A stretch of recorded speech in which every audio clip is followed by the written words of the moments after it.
याद करिए ना, त्रेता युग में महर्षि विश्वामित्र महाराज गादी के पुत्र बनकर के उन्होंने अपने यज्ञ की रक्षा करने के लिए, यज्ञ केवल एक कर्मकांड उनके लिए नहीं था, यज्ञ ज्ञान विज्ञान के अनुसंधान का एक केंद्र था, विशिष्ट शोध के लिए, नवाचार के लिए।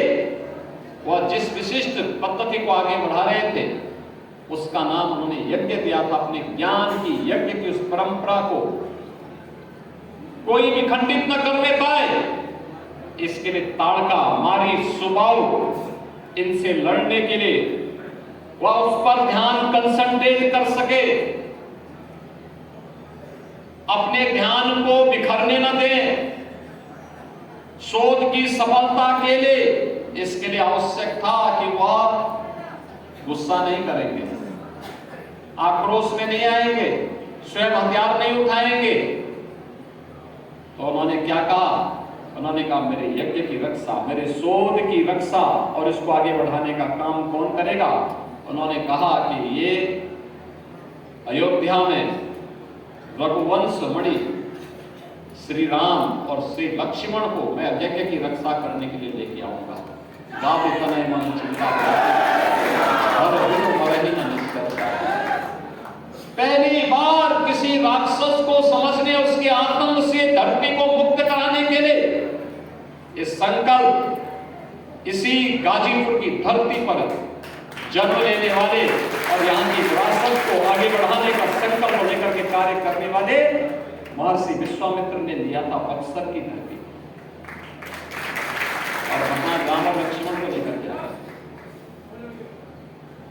महाराज दशरथ के पास जाते हैं, कहते हैं कि मुझे तो राम और लक्ष्मण चाहिए यज्ञ की रक्षा करने के लिए। महाराज दशरथ बोलते हैं मैं स्वयं चलता हूँ। उन्होंने कहा नहीं, आपकी आवश्यकता नहीं है। अरे आप कितने दिन के मेहमान हैं, कोई कह नहीं सकता। कहा कि यज्ञ की रक्षा करने के लिए तो मुझे तुम्हारे, अरे उन्होंने कहा मेरा पुत्र तो अभी नाबालिग है, ये भयंकर दुर्दांत राक्षसों कैसे कैसे लड़ेगा? उन्होंने कहा उसकी चिंता मत करिए, आप पिता होने के नाते राम को नहीं पहचान पा रहे, आप राम की ताकत को नहीं पहचान पा रहे हैं। यह हर पिता के साथ होता है, अपने बच्चे को हमेशा वह अबोध ही समझता है। उन्होंने कहा राम में वो ताकत है कि सृष्टि को लय और प्रलय करने की क्षमता रखते हैं। उन्होंने कहा मेरी चतुरंगणी सेना लेके चले जाइए आप। कहा कि देखो भाई ऐसे नहीं चलेगा, सूर्यवंशी हो, जो जवान एक बार देते हो और ऋषि मुनियों को इस प्रकार से नहीं टुकराते।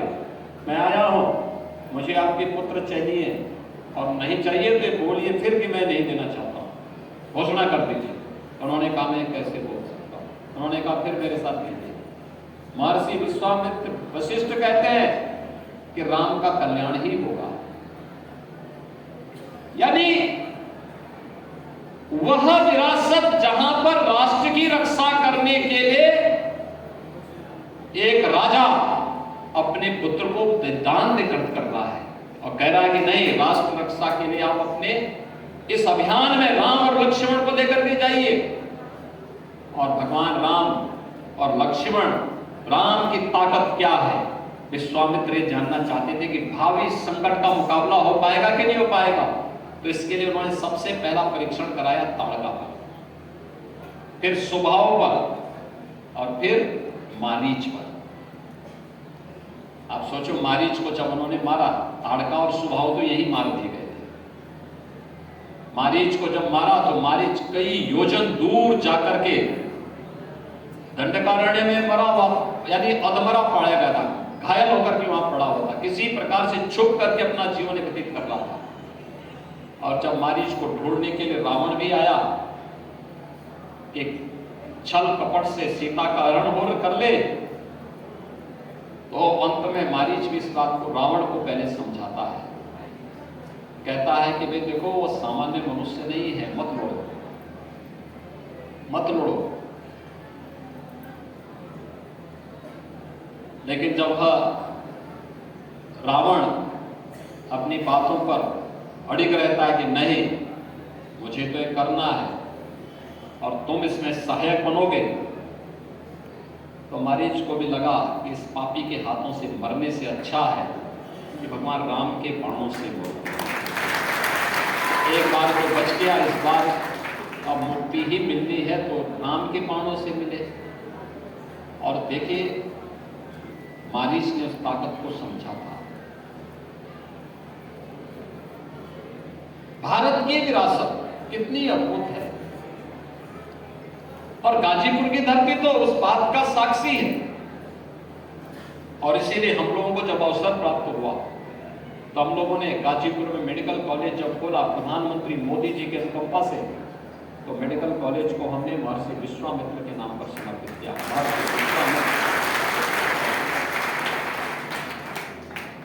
राजकीय मेडिकल कॉलेज आपके गाजीपुर जिले को प्राप्त हुआ। बहनों और भाइयों, जब तक भारत की परंपरा अपने विरासत पर गौरव की अनुभूति करेगी, भारत का कोई बाल बांका नहीं करेगा, भारत आगे बढ़ेगा।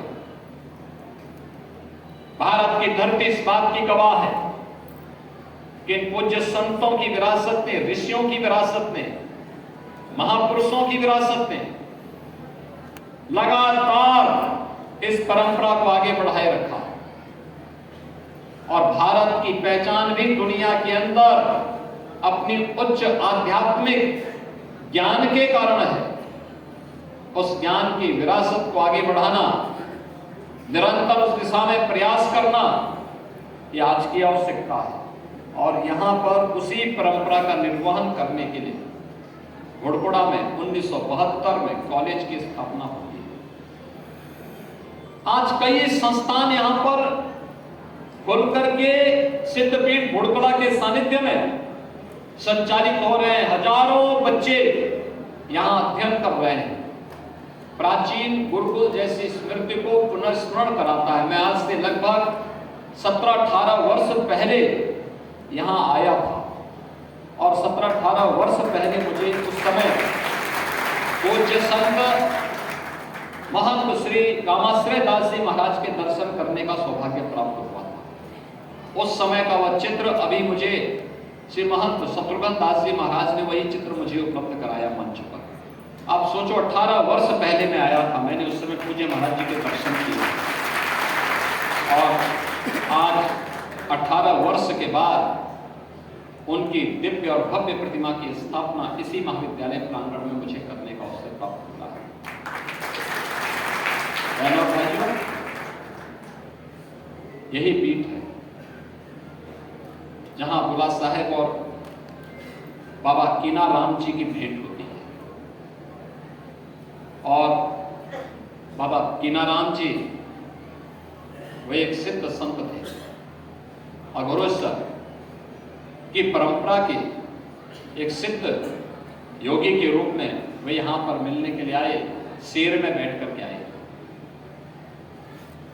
जब बुला साहिब ने देखा तो उन्होंने अपने विवाद से ही कहा कि चलो तुम भी चलो। आप सोचो कितनी, जहां पे निर्जीव दीवार को भी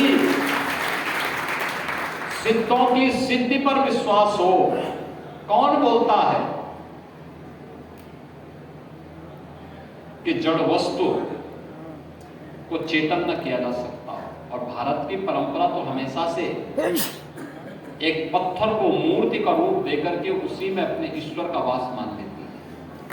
ये भारत की कुछ आध्यात्मिक अनुभूति का विषय है, शोध का विषय है दुनिया के लिए, लेकिन हम सबको इसमें कार्य करने की आवश्यकता है। आज जब मैं यहां पर आया हूं, मुझे एक कमी दिखती है, वह है इस पीठ की परंपरा के शिष्य पूर्वांचल विश्वविद्यालय के पूर्व कुलपति और गोरक्ष पीठ के द्वारा संचालित जो शिक्षण प्रशिक्षण संस्थाएं हैं, उस महाराणा प्रताप शिक्षा परिषद के भी अध्यक्ष के रूप में जिन्होंने लंबे समय तक काम किया है, प्रोफेसर उदय प्रताप सिंह जी का। अभी हाल ही में आज से लगभग 15-16 दिन पहले उनका निधन हुआ था और आज वे भौतिक रूप से हमारे बीच में नहीं है। उनकी स्मृति हमारे साथ जुड़ी हुई है। जब भी मुझसे उनकी चर्चा होती थी तो घोड़कोड़ा पीठ यहाँ की संस्थाओं का अनंत लंबे, यानी उनके द्वारा स्मरण किया जाता था। मैं जब उस समय पिछली बार घोड़पड़ा आया था तो उस समय उनकी जन्मभूमि में भी मुझे जाने का अवसर प्राप्त हुआ था। मैं गया था उस समय वहां, और वहां जाकर के मैंने उनके परिवार को देखा, उनके पूरी व्यवस्था को वहां का देखा था। आज वे हमारे बीच में नहीं है, लेकिन पीठ के प्रतिनिधि के रूप में यहाँ पर अभी श्री राम जन्म सिंह जी गोरखपुर में काम कर रहे हैं, और वे निरंतर इस पीठ के बारे में, गुला साहिब की परंपरा के बारे में, पूज्य संत भिका साहिब की परंपरा के बारे में, और देखना भिका साहिब की परंपरा यानी आध्यात्मिक ज्ञान पर हर व्यक्ति का अधिकार है, कैसे उन्होंने साबित किया था। ईश्वर चेहरा देख के अपना कृपा नहीं बरसाता, और भारत की परंपरा तो हमेशा इस बात को कहती है। इतने उच्च कोटि के संत महर्षि वाल्मीकि, दुनिया का सर्वश्रेष्ठ महाकाव्य महर्षि वाल्मीकि ने रचा। संत रविदास मध्यकाल में अपना चमड़े का काम करते करते सिद्धि प्राप्त हो गई। मां गंगा भी जिनकी दक्षिणा पाने के लिए लालायित दिखती थी। ऐसी सिद्ध परंपरा भारत की परंपरा है, और भिका साहिब ने अपनी सिद्धि के माध्यम से इस पूरे क्षेत्र को चमत्कृत किया था। अपनी कृपा प्रसाद से इस पूरे क्षेत्र को एक नई जीवन दशा देने का काम किया था। आज ये मेरा सौभाग्य है कि मुझे इन पूज्य संतों की पूरी विरासत पर वहां नमन करने का, जिसमें पूज्य संत गुला साहेब, पूज्य संत गुलाल साहेब, पूज्य संत भिका साहेब, पूज्य संत चतुर्वेद साहेब, पूज्य संत नरसिंह साहेब, पूज्य संत राम कुमार साहेब, पूज्य संत रामहित साहब, पूज्य संत जयनारायण साहब, और पूज्य संत रामवरण दास जी, और पूज्य संत रामाश्रय दास जी की, इन सभी पूज्य संतों की समाधियों पर नमन करने का अवसर प्राप्त हुआ, और साथ साथ पूज्य संत रामाश्रय दास जी की दिव्य और भव्य प्रतिमा के अनावरण का भी सौभाग्य मुझे प्राप्त हुआ।